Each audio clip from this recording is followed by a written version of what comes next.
It's my pleasure to introduce Fred Foote. Fred spoke at the very first PaperSource convention, and he's spoken at a number of our events since, but he spoke at the very first PaperSource convention in Washington, D.C. In 1992. Fred's been involved in the purchase of seller-created land contracts and trust deeds since the late 1980s. And since then, his company, First National Acceptance Company, which is a subsidiary of First National Bank of America, has purchased over 15,000 notes. In 2002, Fred was recognized as one of the country's 10 leaders in the private mortgage industry, and he's been involved in the purchase of tax liens, loan portfolios, and loan origination. Fred, by the way, as a side project a few years ago, was the principal screenwriter and producer of a feature film set in 1925. It's called Alleged, and you can find it on Netflix and iTunes. It's about the famous Scopes monkey trial in Tennessee, and it starred Brian Dennehy and Senator Fred Thompson. And I've seen the movie. It's very good. I highly recommend it. Fred is a cum laude graduate of Cornell University. He's a graduate of Harvard Law School. And he told me he sat next to Barack Obama in one of his classes, but he never saw his birth certificate. So Fred was going to talk. His title of his talk today is "Who is Buried in Grant's Tomb, or How Many Months Are in a 48-Month Partial?" Please welcome Fred Foote. Thank you. All right. I hear that I'm mic'd up, so that's good. Thank you for coming. We're going to be talking about partials today, something that we buy a lot of and utilize frequently. It's a great tool to have in your toolkit. And what I'd like to do today is share with you an epiphany I had about a year ago or so, that how I was thinking about partials and how I was taught to think about partials, I had never questioned, I had never re-examined, and then I realized, uh-oh, I'm thinking about this wrong. My brain was a little stuck on that you buy a 48-month partial or a 36-month partial or a 60-month partial, and I never questioned the aspect of it that we're buying payments, that we're buying 48 payments or 60 payments. Speaking about getting your brain stuck, let me just illustrate for you in a quick quiz how your brain can get stuck. And it's very hard to get your brain unstuck if it's thinking the wrong way. It's very hard to pull out of a rut. Let me just illustrate that for you with a quick question. It goes something like this. If there are 40 cats on a farm and 38 chickens, how many didn't? Now, I said that perfectly properly, and it's an absolutely easily understood question if your brain's not stuck. So let me try it again. If there's 40 cats on a farm and 38 chickens, how many didn't? Someone said 10. Their brain is unstuck. The rest of you think I'm talking gibberish or non-English or something like that. So let me say it slower. If there's 40 cats on a farm and 38 chickens, how many didn't? Let me say it slower. If there are 40 cats on a farm and 38 chickens, how many didn't? 10. But if you're thinking 38 as a number rather than 30 of those cats didn't eat chickens, then you'll be all, so I'm going to say it one last time, and I'll say it so now it's obvious. If there are 40 cats on a farm and 30 of those cats ate chickens, how many didn't? 40 minus 30 is 10. Anyways, all that to illustrate if your brain is stuck, and my brain was stuck. I'd like to propose a series of questions that are kind of like that, where the answer seems obvious, but the answer is wrong. But in the meantime, if you have a financial calculator handy, pull it out. There are handouts that you can follow along, and then there's a place down here where you see a URL and our slides are available if you'd like to get this slideshow. And then I have 75 copies at the end of this talk. I've got 75 copies at our booth where you will see our partial agreement that now reflects this new epiphany I had about partials. There's the email that we send out when we make a partial. We send them an email and a printed letter, and all of that is available for free. I wouldn't rely on it, and it's not legal advice and so forth, but it's how we do it, and we buy a lot of partials. So you're welcome, in exchange for your business card, to get this little packet on partials that we will offer. So come by and be sure to be one of the first 75 people and pick that up. Okay, now on with the talk. I don't generally not like asking for audience participation in the sense of, so who here wants to make money? You know, raise your hand or that kind of stuff.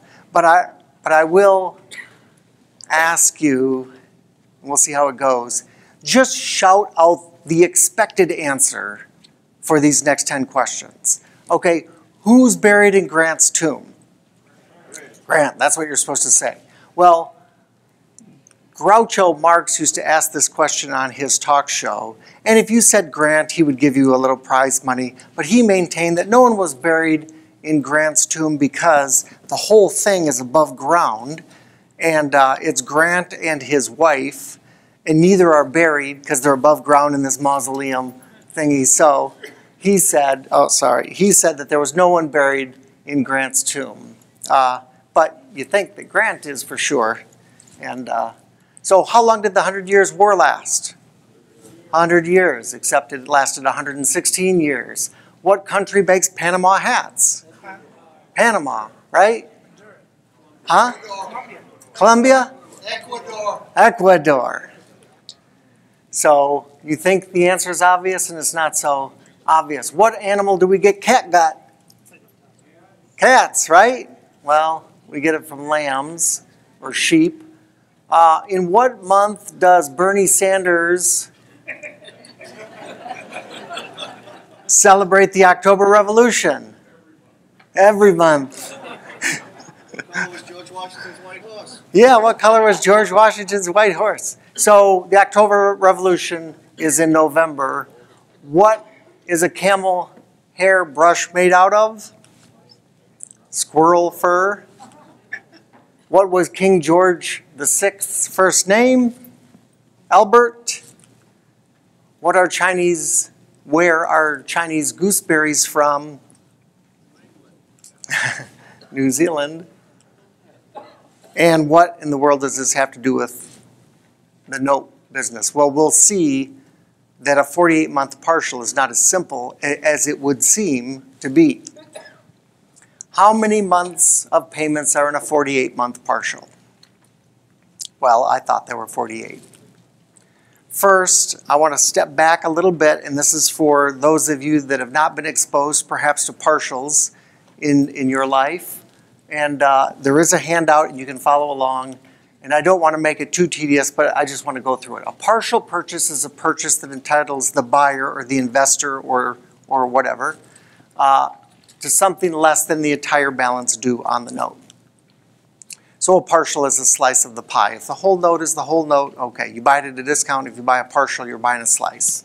Easy enough. Quick example of a 48-month partial.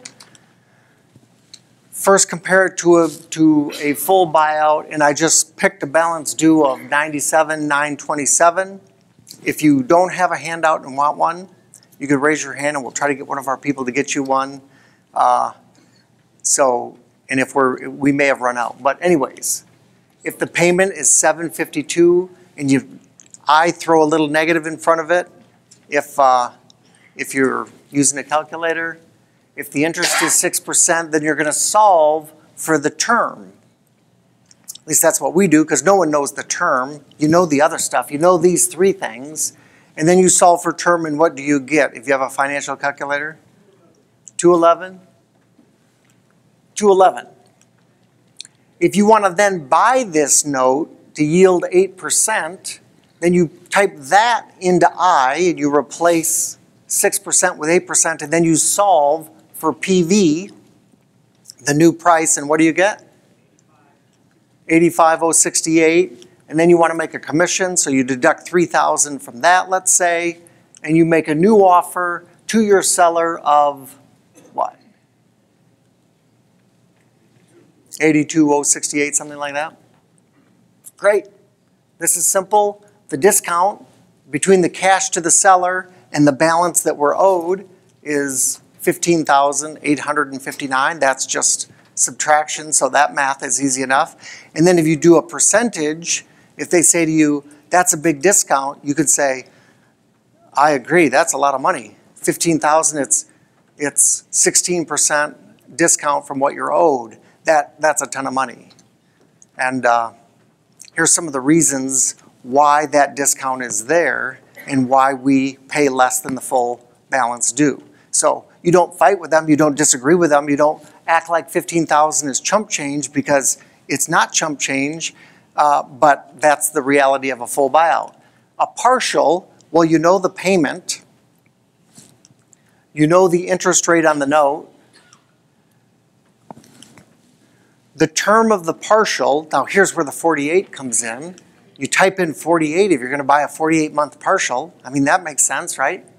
And then you solve for what we call the partial balance. And this partial balance is going to be a new number, and then you're going to buy this new number at a discount. So what's the partial balance? If the payment is that, negative 752, I'm sorry? What's going to be the partial balance? What's the size of the slice you're going to buy? Something, 32 something? 32,031? And then you want to buy that partial balance at a yield, and maybe you'd kick it up a little bit to 8.5%, or at least in this example I did. All right, so then your new present value, the new partial balance is going to be 30,519, and then you want to make a commission of $3,000. So the cash to the seller is 3,000 less, so 27,519. That's a discount.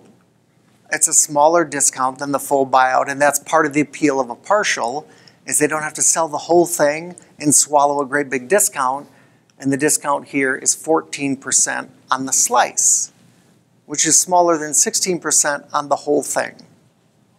All right, is there anything here, we won't dwell on this a long time, but is there anything here that seems weird or out of place or different than maybe what you've thought about or been taught before? Everything look okay? Nothing looks goofy yet. Nothing looks like anything different than you may have seen before. That's pricing a 48-month partial. What are the advantages of a partial?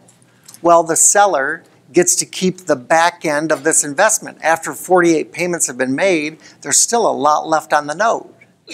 So that's one advantage, and I will just go through this kind of quickly. In our case, how big is that back end partial? Well, the current balance, I think we knew before, was 97. We know the payment, 97,000, we know the payment. We know the interest rate on the note. We solve for N because that's the one thing we don't know, but we saw it a few slides back, was 211. And then you want to know, well, 48 months from now, what's the balance going to be? So a new N of 48, and then we're going to solve for future value. Future value before was 0 because the note runs down to nothing. But now we want to know in 48 months, what's the balance still going to be? And I come up with 83,000. I don't know if you guys agree, but I think that that's accurate. And by the way, all these slides are available at that URL that I mentioned before. So solve for future value. And then you can say to the person that we're going to give you $27,519 today, and then after 48 payments, if they make the contractual payment, there's going to still be a back end on this partial, a balance due of $83,000. So it's a little bit apples and oranges, but those two numbers add up to $111,000. So they don't take quite a big a hit on a partial. That's an advantage to doing a partial. It reduces the collateral risk, and this is huge. It reduces the collateral risk for the investor. If you're not comfortable with the collateral, you might not want to put in a huge amount of money into the note. A partial allows you to reduce that collateral risk with an ITV, an investment to value, that's going to be lower. But, oh, and then the seller does not have to sell his asset at such a big discount. I think I mentioned that earlier. Disadvantages of a partial.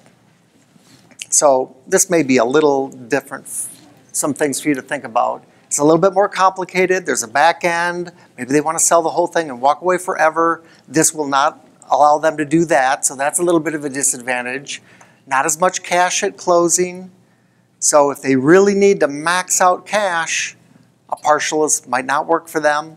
So that's a little disadvantage. Not a big deal, but it's important. The seller doesn't rid themselves. They can't just walk away forever and never think about this note again. They'll have to think about it. If it goes into foreclosure, it might come back into their lives. So that's a little bit of a negative. And it's not a good idea if you're trying to reduce credit risk as opposed to collateral risk. Now I want you to think about this. A lot of people think a partial will solve a risk of uncertainty. I don't know if I really like this note, so I'll buy a partial. That's true if what you're not positive of is the collateral value of what you're looking at. But if the problem with the note is bad credit and a purchaser with nothing into it, does a partial help you? Well, it might give you some collateral protection, but partials do not make bad notes good. Nothing makes bad notes good unless you're prepared to foreclose and move in, and we don't do that. I mean, we foreclose, but we're never buying cash flows for the real estate or the hope of some windfall. We buy it to receive interest income and just do that. So, back to this point, do not think that a crappy note with a bad payer with 540 credit is improved with a partial. It only gets worse because then you'll have to foreclose. And if you have to foreclose, you don't get the whole thing. You just get a piece of it. You get all the expenses. It's just a mess. And messes don't get any better with a partial. They just get more complicated. And one last thing about a partial. If a note runs for 211 months and you buy a partial of 200 months, you haven't bought a partial. You bought the whole thing. Now maybe if you're willing to buy the whole thing, like maybe from one of you brokers, we'd buy the whole thing, but you want to keep the back end, all right, so we'll buy 200 out of 211 months. But otherwise, don't buy too deep into a partial or you're losing the benefit of the partial. You're not really reducing your investment to value. And that's just because the price you'll pay for those last 30, 40 months is not that great. So just don't fool yourself into a great big partial and think you've accomplished an increase in safety because you may not have really done so. All right, just a quick review, these three things. Here's a home. You might not see the picture, but it's kind of dilapidated. It's kind of old, probably on the outskirts of a big city. 60,000 sales price, 0 down, 520 credit. Is this a good candidate for a partial? No, it's not a good candidate for a partial because it's a crappy note. Partials don't make bad notes good. 60-month partial, 36-month partial, no partial. That would be my philosophy. Just send, this note is not worth buying. Maybe if you live in the town, maybe, but that's not how we roll. How about this one though? Jerry's Auto Repair, $40,000 sales, $400,000 sales price, $60,000 down, 750 credit, 48-month partial. Does this one make sense? Yes, great, because I don't know what that's worth, what that business is worth, or what that building is worth. So I want to be in at a low ITV, but I like the note. Great candidate for a partial. Vacant land, 90,000 sales price, 5,000 down, 710 credit. Pretty good. 220-month partial. Well, I liked it as a partial more than a full because I don't know what vacant land is worth. At least not like a single family home, but 220 months, I'm in it for the whole thing, so I wouldn't do that. Just too big of a partial in that. So I hope that gives you a little bit of a feel for partials and some of the math and some of the philosophy, and then the fact that they don't make bad notes good. All right, back to Grant's tomb. How many payments in a 48-month partial? So you think there's 48. But let me ask you a different question. Forget about this question. Let me ask you a different question. How many of you have, and this I'll do a show of hands even though that's, how many of you have a mortgage? Either on your home or some other piece of property, you've got a mortgage. Okay, so all these hands. Now, I'm gonna ask you how much you owe on your mortgage, and you can give me the real number or you can make it up, it won't make any difference. So raise your hand if you've got a mortgage, and just how much have you got? 256. $75,000 on your mortgage. 197 on this mortgage. Anybody? 350. See all these mortgages? You know what nobody's told me? They all told me what they owe. Because that's the truth. Nobody said what their payment amount, what the payment amount is, and how many of those payments they owe, because that's not what they owe. That might be the minimum monthly payment you have to make, but on this $75,000 mortgage, you don't have to make 127 payments. You could make 3 payments and then pay it off. Or you could make big payments and make fewer. Or you could stumble and have to make more payments. But you do not owe the bank payments. You owe a minimum payment, but otherwise what you owe and what you all told me is you owe a dollar amount. And pay it off at whatever speed you want to pay it off. Just make the minimum payment. You do not owe the bank payments. You owe them a principal plus interest. Well, so what? You owe a dollar amount with interest payable in any size payment you want, provided they're at least big enough to cover the interest each month. You do not owe the bank a certain number of payments. If you add extra, you'll owe fewer payments if you add extra to the principal. How many payments in a 48-month partial? That's not the full term. That's a piece of the note. What is the full term? Oh, what's the full term? I don't know. 215 payments. It actually doesn't matter whether that's the full term or part of the full term. The answer is nobody knows how many payments are in a 48-month partial because a partial has nothing to do with payments. It has to do with buying a slice of the whole amount. The whole amount could be paid in one payment. The partial could be paid off in one payment. 48 is not the right answer. 48 tells you how big the slice of the pie is, not how many payments you're entitled to.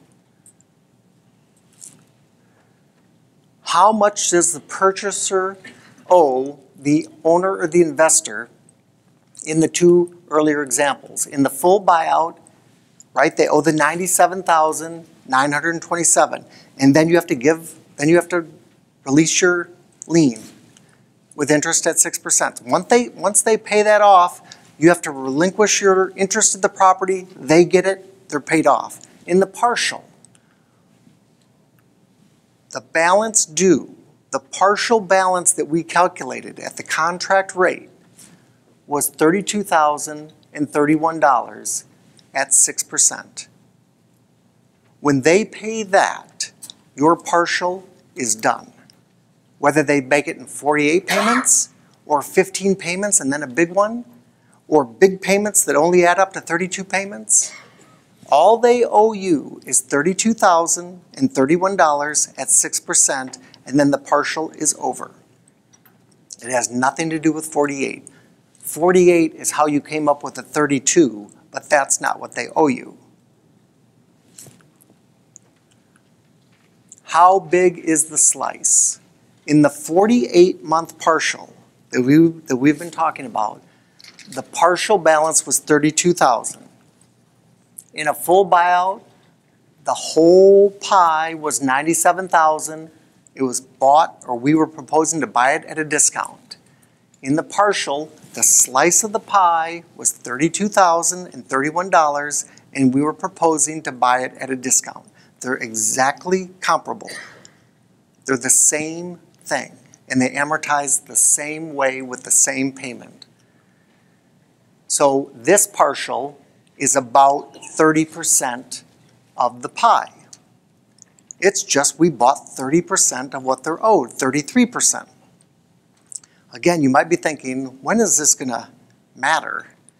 Is this just semantics? Is it so what I'm calling it something different than a 48-month partial? I'm calling it a 33% partial.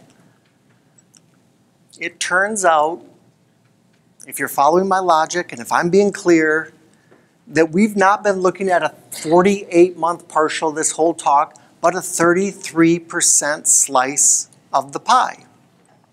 They're two different things. Who cares?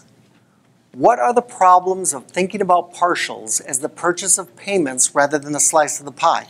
What's the problem with me thinking all these years in the business, since I've known Bill, 25 years, I thought about a 36-month partial or a 60-month, because that's what the guy told me when I learned what a partial was.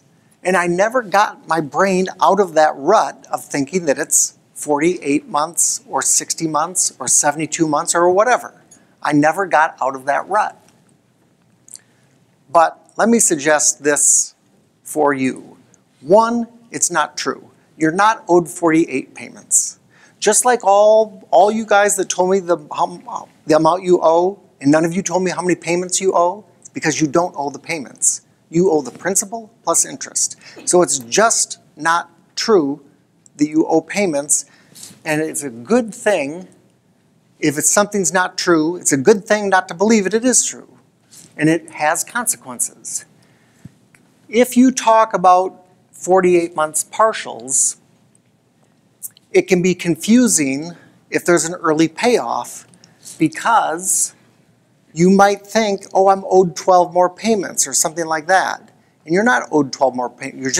It's an amortization schedule, and you're owed what's left on the mortgage, just like on the whole contract. You just record the payments at the interest rate on the contract, and you're owed whatever's on the right-hand side of that ledger. That's what you're owed. So you treat a partial exactly like a piece of the whole. It's just amortizing faster because you got the big payment against a little balance, but it's at the same interest rate. It amortizes the same way. It's like a little sub-account of the big account. So that's helpful to keep in mind. You can confuse people. Now, how many people have done this? They quote someone a 60-month partial, and then they offer them $37,000. And the person says, well, wait a minute. 60 payments times $815 is a big old number, and you're only offering me a small number. Has that ever happened to anybody in this room where yeah, exactly. And it happens because you put that wrong thought into their head, that you can take the monthly payment, multiply it by the 60 months of the partial, get a big old fat number, which is principal and interest, compare it to your smaller number, which is just principal, which is what you're giving them today, and they think you're ripping them off. They think you're ripping them off because you invited them to do a math mistake in their head, to take principal plus interest, compare it to the principal you're offering them, and now you got to talk your way out of it. Yeah, well, but it doesn't work that quite way. It doesn't work that way, and you've given them a wrong thought because you had a wrong thought in your head. Now you're trying to backpedal. So in this example, 752 times the 48-month partial is $36,000. That would look like a discount of $8,500, but our discount was a lot smaller. Well, that was our problem. We put that idea into their head. It gets more significant thinking about it the wrong way. This is a Michigan case, Boyd versus Layer. the investor bought a 40-month partial, but the judge said you made a loan and you didn't buy a slice of a pie. You lent the guy a certain amount of money because all the documentation said, I'm owed 40 payments of this amount. And if the purchaser of the property doesn't make those payments, you, the seller, you owe me the payments, but I'm owed payments. And if this happens 10 months into it, he said, you owe me 30 payments of the dollar amount. And the judge said, no, no, no, no. It just doesn't feel like you bought an investment. It feels like you made a loan to the seller, secured by the note, and you're talking about all the payments you're owed, and if you don't get them from this guy, you get them from this guy. And they construed the partial to be a loan. And what's the problem with that? Well, if it's a loan, what's the interest rate? And the interest rate was high, and what were the disclosures, and what was the rescission period, and what was the good faith estimate? You completely bungled it if it's a loan because you didn't think you were buying a loan. And so the documentation, for instance, in this case, said that if the payers default, the seller has to continue making the remaining monthly payments in order to get the property back and so forth. So the partial contract was all wrong because it talked about payments and how many payments they're owed rather than you owe me this dollar amount at this rate, which is just a piece of the bigger dollar amount at the same rate. So this is what I would recommend or get from us. A partial contract should be for a part of the contract,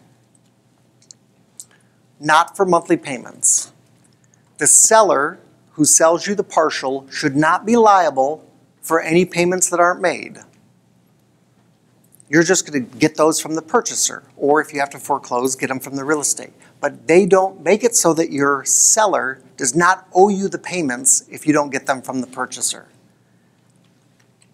And that you, the investor, should only be entitled to collect your slice of the contract by means of foreclosure if you have to, or if the seller of the partial wants to make those payments to you so that they can foreclose or they can stay in the picture or maintain more control, that's okay, but it's not mandatory. It'd be voluntarily and there'd be no obligation on their part to make payments. Or it can be construed as a loan. So our documents were all wrong. For 25 years, we talked about we purchased this many payments and so forth, and that was all incorrect. We bought a slice of the pie. So think straight, talk straight, change your docs. Be clear in your mind, just like you all don't owe the bank monthly payments. You don't owe them 360 payments to the bank on a 30-year mortgage. You owe them a dollar amount at interest. It's the same with a partial. What's owed to the investor with a full buyout is the entire balance due. What's owed to the investor with a partial is the partial balance. Make sure your documents reflect that. And then this is what we have started to do differently. And some people object to this. And it probably doesn't apply to transactions like Marty Granoff, you heard him earlier when he's buying payments from an insurance company. Those are not going to differ. They're locked in. If you buy 12 payments, it's 12 payments. And that's the way it is, so you could probably talk about it that way. Because that's all the insurance company is going to pay you is exactly that amount on exactly those dates. They don't pay extra and so forth. So in that context, maybe you think in terms of monthly payments. Otherwise, when we quote notes, we stopped quoting 36-month, 40-month, and we started quoting a percent of the deal. We'll buy 30% of your note for this amount. If they say, well, how many months of payments is that? The real answer is, I don't know. It depends on how big a payment he makes. If he makes the contractual payment on time, like bullets, then it'll be 42 and a half months or something like that. I mean, you don't want to not answer. There is an answer if they make the exact payment as scheduled. But otherwise, you don't know what kind of payments they're going to make or how big.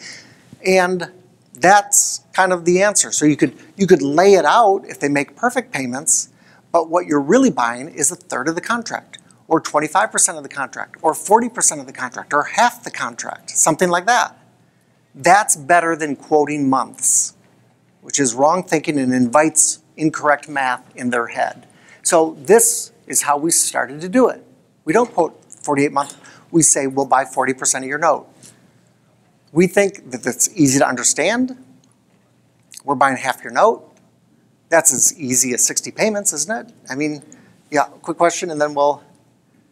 Do you have to specify, is it the beginning part of the pie, or how do you specify in terms of beginning or at the end? Okay, so the question is, do you have to specify that you're entitled to the first half of the contract?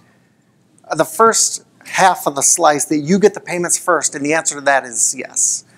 And they should understand or be made, they just took a junior position to your getting the first half of what's due. Even if it comes due next week, you get the first half of your slice. Or you get the whole payment, by the way. You don't get, if you buy a 50% partial, or for half the, you don't get half the payment. Otherwise, you reduce none of your risk. You just added a partner in complicated things. You're in for the first part. So we quote partials this way now, and it's no more confusing. It's less confusing in our opinion. So how do you quote a 40% partial? It's really not that hard. It's just that the 48, the end part, that's not the part that you now know. The part you now know is 40% of what you're buying. So you're starting with that variable as a known, and you're solving for something else.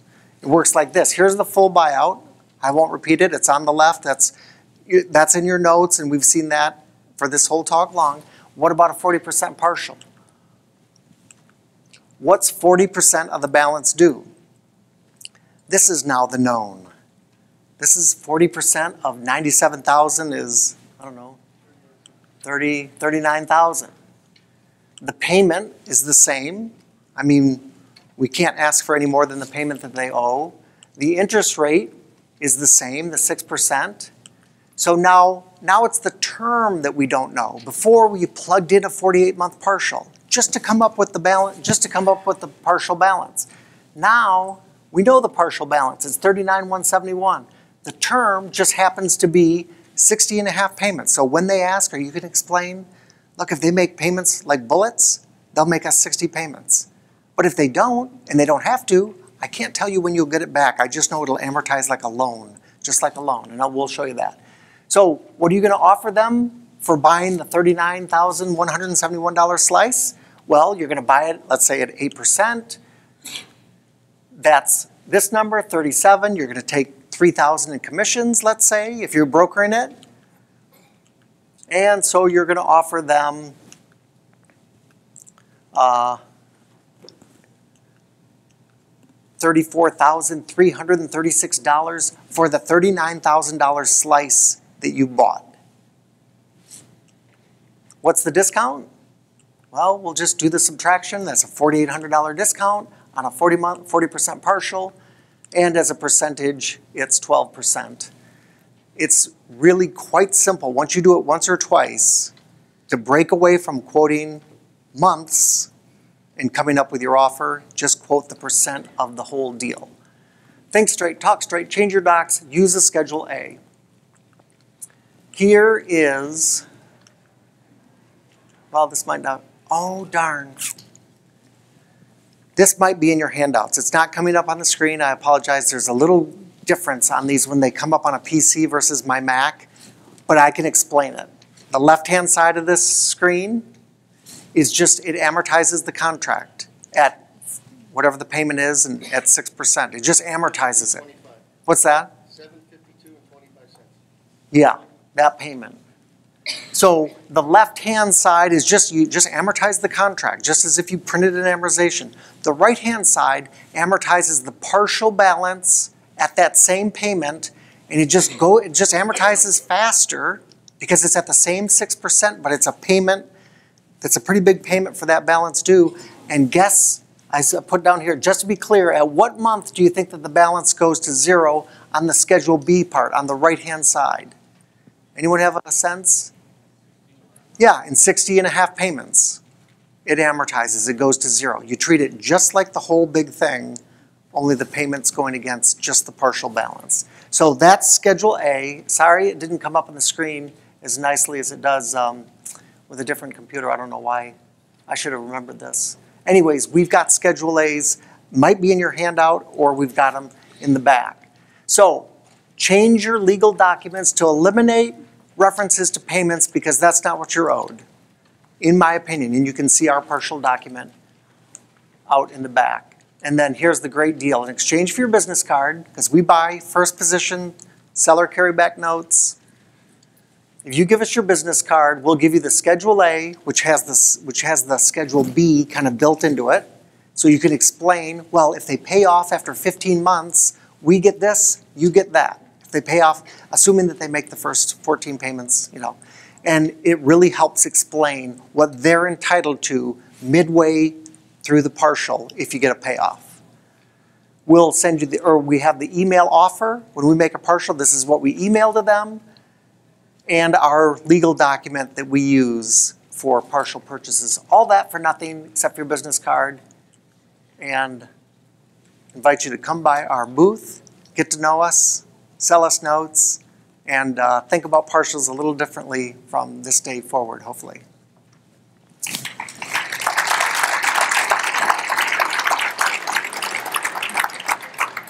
Questions? So you never profit, your yield never goes up if they pay early based on how you're doing. Okay, so the question is, does our yield go up if they pay early? And it does go up because at the top of our Schedule A is the $39,000 or whatever, I forget what it is.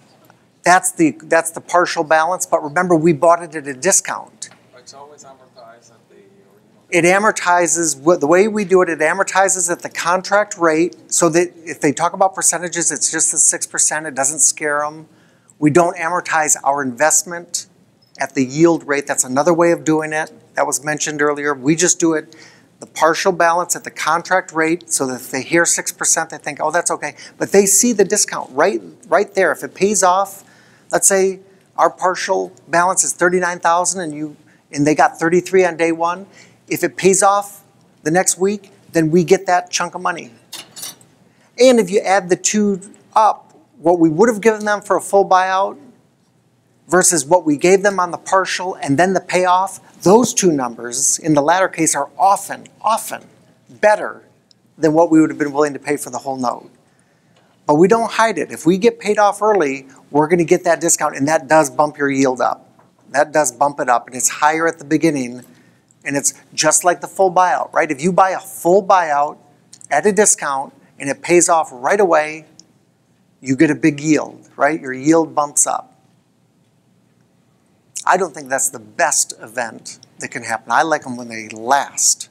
When it lasts and they don't prepay and you make the difference for more time because you make more money, but you do get a bump in yield if it pays off early in this system. Any other questions about partials or how we approach them? Awesome. Thank you so much. Have a good conference. Thank you, Fred.